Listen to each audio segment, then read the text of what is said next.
ये जो आजकल हवा चल रही है कि इस्लाम के कुछ लोग वो गजवाए हिंद कह करके और ये कह रहे हैं कि हिंद को हम इस्लामीकरण करेंगे, ये नासमझी का वो है। अभी कोई हमारा वेबिनार चल रहा था, उसी में इस तरह की बात आई थी कि अगर ये स्वर्णिम युग की तरफ जाना है तो इस्लाम का अतिवाद क्या जाने देगा। इस पर लंबा डिस्कशन हुआ था। तो सबकी जैसी मान्यता थी, तो हमने कहा नहीं, जैसा मेरा अध्ययन है ये मूल नहीं है, ये तो अतिवादियों की व्याख्याएँ हैं। तो हमने अपने अल्लामा मोहम्मद अब्दुल्ला तारिक उनका वो दिया, तो फिर उनको उन्होंने ले करके बहुत दिनों तक डिस्कशन चला। उन्होंने बहुत सी बातें कहीं इस संबंध में। तो गजवाए हिंद का तो उन्होंने बताया कि उन्होंने बड़ा अध्ययन है, वेदों का भी उनका अध्ययन है, इस्लाम का भी बड़ा गहरा अध्ययन है, और उन्होंने इतनी हिम्मत है कि वो नैतिक बात कह पाते इस्लाम के खिलाफ भी। तो उन्होंने कहा ये गजवा शब्द उसमें कहा जाता था कि उस युद्ध को गजवा कहते थे जिसमें मोहम्मद साहब खुद शरीक होते थे। जो होते युद्ध होते थे, लेकिन उसमें वो तो उसको गजवा कहते थे।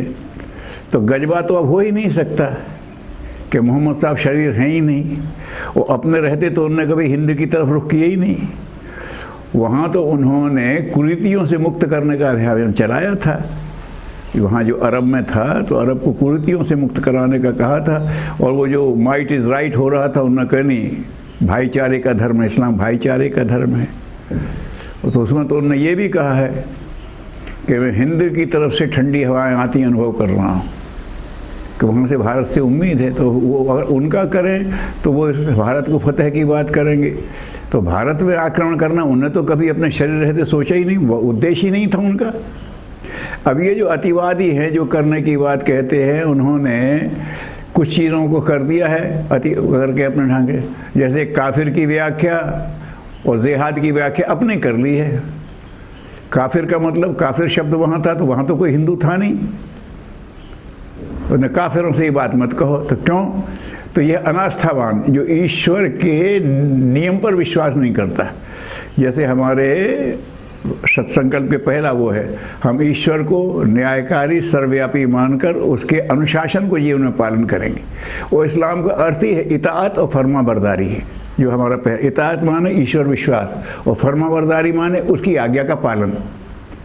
तो देखा जाए इस्लाम भारत के हमारे युग निर्माण सत्संकल्प के पहले उस पर वो उसका मूल सिद्धांत है ना। इस्लाम का मतलब होता है शांति सलामती का धर्म। इसको उन्होंने आतंक का पर्याय बना दिया, ये तो उनकी नादानी है।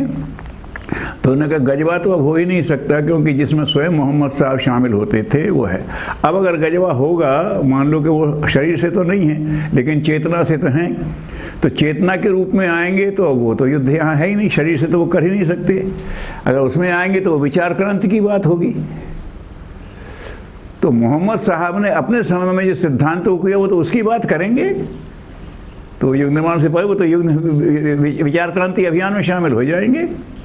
जब वो कह रहे हैं कि किसी को बुरा मत कहो, किसी पे अपना धर्म मत थोपो, तो उन्होंने कहा है तो वो करते हो।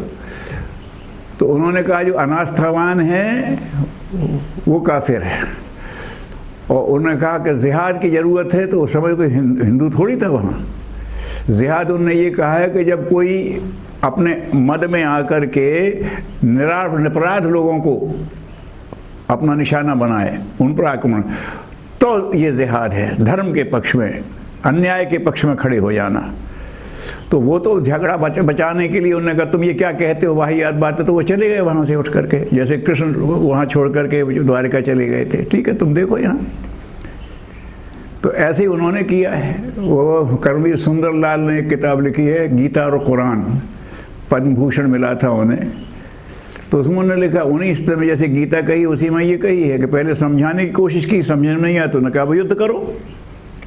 तब मोहम्मद साहब ने कहा है। तो कोई हिंदू थोड़ी था, आक्रमण करने वाले कुरैश थे, जिनके कुरैशी अभी जो कहलाते हैं। और ये अपने इनको उन वहाँ गए थे तो वहाँ उनका फॉलोअरशिप हो गया था, तो वहाँ गए लड़ने। उन्होंने कहा ये निरपराधों से आक्रमण करने आए तो अब कर लो। तब फिर उन्होंने तैयारी की है और खुद भी हथियार उठाया, और वो ईश्वर की कृपा थी, जीत गए। उनकी संख्या बहुत ज़्यादा थी, इनकी संख्या बहुत कम थी। अपनी टेक्निक का इस्तेमाल किया। तो वो जिसमें शामिल होते वो गजवा था। अब काफिर की तो वहाँ कोई बात थी ही नहीं। और जिहाद इस बात में था कि अन्याय जब कर रहा है, तो वहाँ तो कोई हिंदू था जो आप जिहाद की बात कर रहे हो। अब ये जो है, जो अतिवादियों ने अपनी मूर्खतावश कह दिया हिंदू विरोध करो तो वो हो जाएगा, वहाँ तो नहीं था ना हिंदू, ही तो वहाँ से चले हैं दोनों शब्द। ये काफिर और जिहाद दोनों की गलत व्याख्या कर रहे हैं, और उसी में अब उन्हें गजबा शामिल कर लिया। तो ये मुझे नहीं मालूम था, लेकिन वो अपने तारिक साहब ने बताया कि गजबा तो जिसमें मोहम्मद साहब शामिल होते थे वो होता था, तो गजबा तो हो ही नहीं सकता।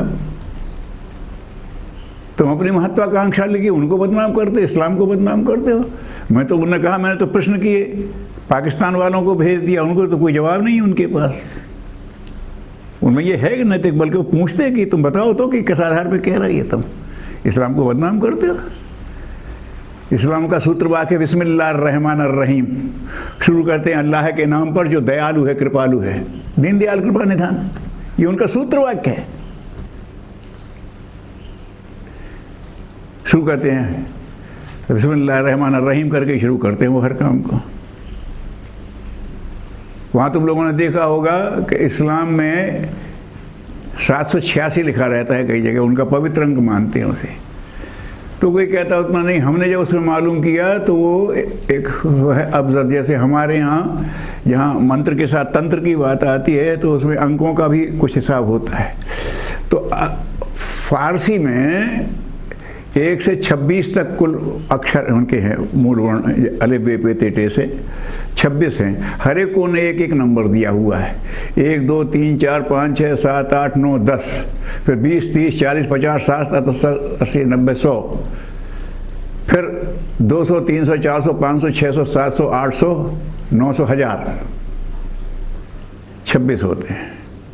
तो ये अंक दे दिए हैं। अब कुछ भी आप लिखें तो जो हरूफ आया उसका आप अंक लिखो, अबजद कहते हैं उसको, उसका जो सूत्र अबजद है। अब तो उसके हिसाब से बिस्मिल्लाहिर्रहमानिर्रहीम का टोटल आता है 786।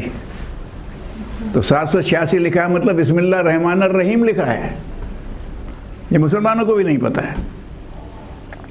तो जिसका सूत्रवाक बिस्मिल्लाहिर्रहमानिर्रहीम है उसे आतंकवाद का पर्याय बना दिया, ये तो मोहम्मद साहब का अपमान है, ईश्वरी विधान का अपमान है। उन्हें तो ऐसा कभी कही नहीं। उन्हें कहा कि कभी अपना विचार किसी पर थोपना नहीं है, समझाने से आ जाए तो ठीक है, धर्म किसी पर थोपा नहीं जाए, तो मोहम्मद साहब ने कहा है। और जैसा कहा हिंदू को तो वो उम्मीद रखते थे कि शांति की लहर तो यहीं से आनी है, और ये भी उन्होंने कहा था, इसमें प्रमाण है उन्हीं के, उसमें हमारी जो किताब उसमें भी लिखा हुआ है, उनने भेजा था। तो युग परिवर्तन इस्लामी दृष्टिकोण किताब संपादित की है, तो उन्होंने लिखा था, उसी में हमने भूमि का उपसंहार लगा करके उनका नंबर दिया, किसी को शक हो तो बात करे, अभी तक कोई प्रश्न आया नहीं उसमें करने। तो उन्होंने कहा था कि ये तुम्हें इस्लाम में का भाईचारा बढ़ाने के लिए एक दिन का तो तुम्हें वो अधिकार देंगे, साधिकार देंगे। एक दिन माने बोले तुम्हारे 1000 वर्ष, ईश्वर का एक दिन तुम्हारे 1000 वर्ष, और आधे दिन का तुम लोगों को एक्सटेंशन भी दे सकते हैं, 1500 वर्ष।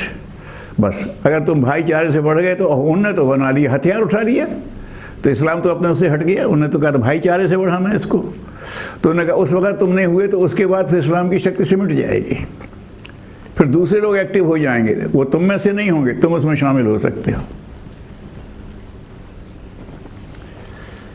तो ये वो इस्लाम का विद्वान कह रहे हैं।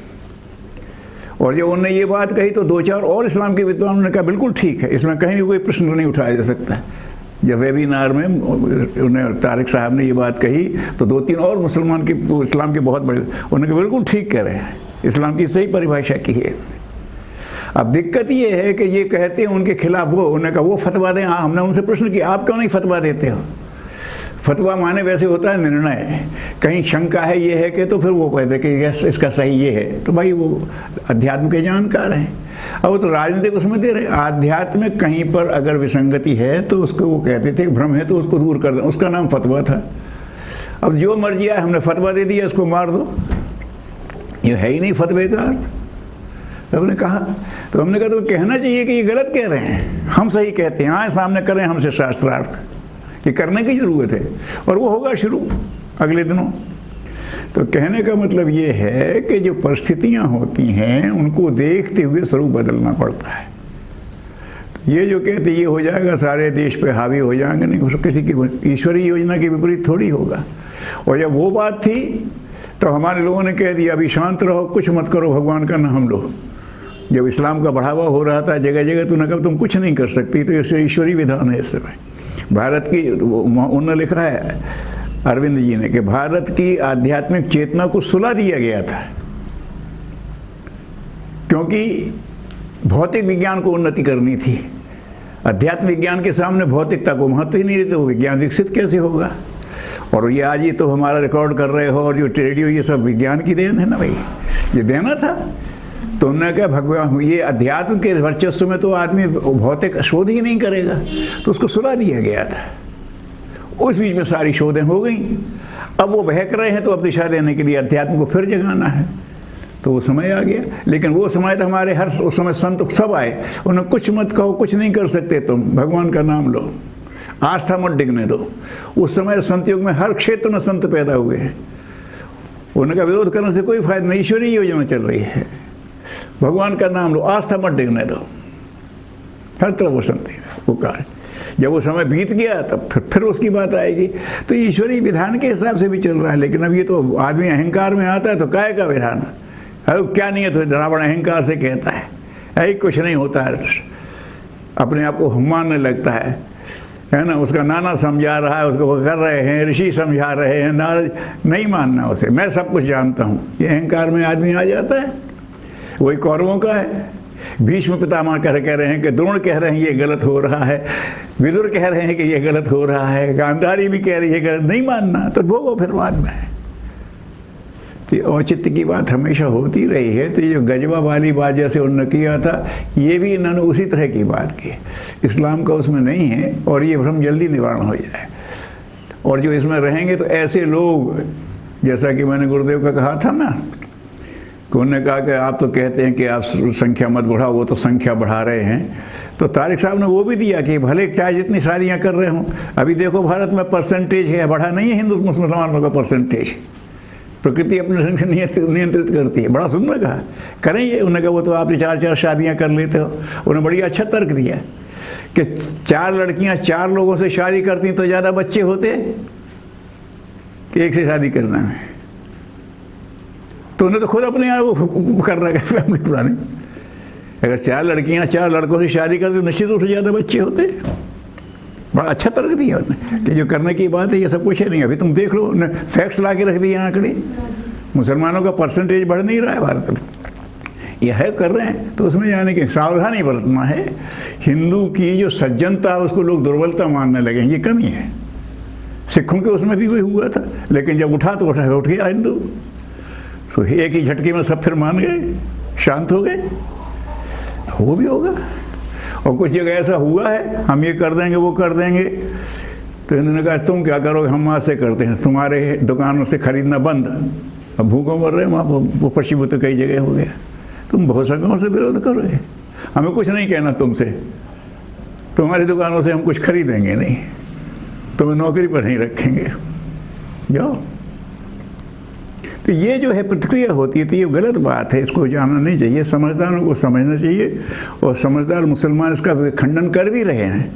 तो समझदारों की बात पर महत्व देना चाहिए कि बेवकूफ़ों की बात को महत्व देना चाहिए। तो इस्लाम को मानने वालों को जो समझदार हैं, जिन्होंने वाकई अध्ययन किया है, ये जो कर दिया बिस्मिल्लाहिर्रहमान अर्रहीम वाले द्वेष फैलाने पर विश्वास कर रहे हैं, ये कौन सी बात है? ये पैगंबर का अपमान है, ईश्वर की योजना का अपमान है। ऐसा नहीं करना चाहिए। जैसे हमारे यहाँ लोगों ने श्रेष्ठता के नाम पर छुआछूत पैदा कर दी थी, ईश्वर का अपमान है। गांधी जी ने यही कहा, विनोबा ने यही कहा, और राम ने यही किया।